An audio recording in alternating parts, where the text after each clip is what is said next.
Salut, c'est Clément de Mouvement Conscient et là dans cette vidéo je vais vous expliquer comment réellement développer des abdominaux qui sont forts. Parce que vous allez par exemple peut-être en avoir besoin dans un sport spécifique. Cependant, peu importe l'exercice d'abdominaux que vous allez faire, vous allez rencontrer toujours le même problème. C'est-à-dire que vous allez travailler vos fléchisseurs de la hanche. Pourquoi? De vos hanches. Parce qu'en fait, rien que de par leur position anatomique, c'est-à-dire que vos fléchisseurs de la hanche s'insèrent au niveau de vos jambes et au niveau de votre dos. Et le problème avec ça, c'est que donc à chaque fois que vous allez faire un exercice d'abdominaux, vous allez développer vos fléchisseurs de la hanche. Du coup, on se dit, bon, soit, mais c'est quoi le problème en fait?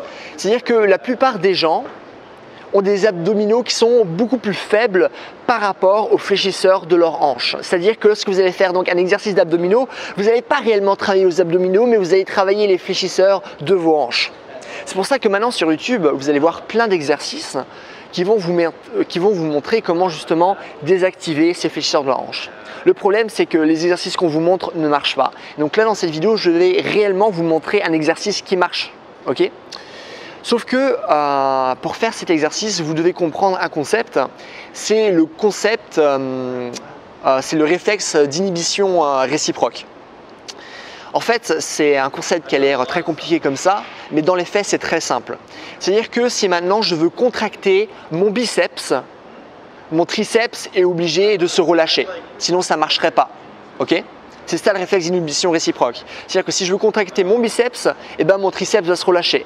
De la même manière que si je veux contracter mon triceps, mon biceps, lui, doit se relâcher. Et ça va être très important vu que c'est grâce à ce réflexe-là qu'on va réussir finalement à déconnecter les fléchisseurs de la hanche. En fait, ce que vous allez faire, c'est que lorsque vous allez faire votre exercice d'abdominaux, par exemple des crunchs, vous allez demander à un partenaire de mettre ses mains derrière vos mollets. Alors, Pavel Tsatsouline, lui, il a une machine qui fait ça pour lui, pas besoin d'acheter la machine, mais juste vous montrer l'image pour que vous ayez un peu une idée de à quoi ça ressemble. En fait, ce qui va se passer, c'est que si quelqu'un place ses mains derrière vos mollets ou si maintenant il y a quelque chose derrière vos mollets et vous êtes obligé du coup d'exercer une pression contre les mains de vos partenaires ou contre cet objet pour pouvoir remonter votre buste, ce qui va se passer, c'est que vous allez activer finalement les fléchisseurs de vos genoux et aussi les extenseurs de la hanche. Mais qu'est-ce qui se passe si vous activez les extenseurs de vos hanches? Réflexe d'inhibition réciproque et donc on va relâcher les fléchisseurs de la hanche parce qu'on a activé les extenseurs de la hanche. Et du coup, ce qui va se passer, c'est que justement, ces fléchisseurs vont se relâcher et ça va vous permettre d'isoler davantage vos abdominaux. Donc ça, c'est une première chose. Une fois que vous maîtrisez ça, vous pouvez rajouter de la difficulté. En resserrant vos jambes, vous pouvez faire un test maintenant, faites des crunchs et en même temps, resserrez vos jambes. Et ce qui va se passer, c'est que vous allez voir, c'est que la contraction abdominale va être beaucoup plus grande. Du coup, ça va être un moyen de rajouter encore davantage de tension. Pour ajouter encore plus de tension, ce que vous pouvez faire, c'est utiliser un deuxième réflexe, c'est-à-dire le réflexe myotatique. Alors le réflexe myotatique, lui, c'est la contraction d'un muscle en réponse à son étirement. C'est-à-dire qu'à un moment, on va tellement étirer le muscle que votre corps se dit « Oh putain non, si on l'étire davantage, le muscle va se déchirer, on va se faire mal. » Du coup, ce que je vais faire, c'est que je vais contracter le muscle pour empêcher l'étirement.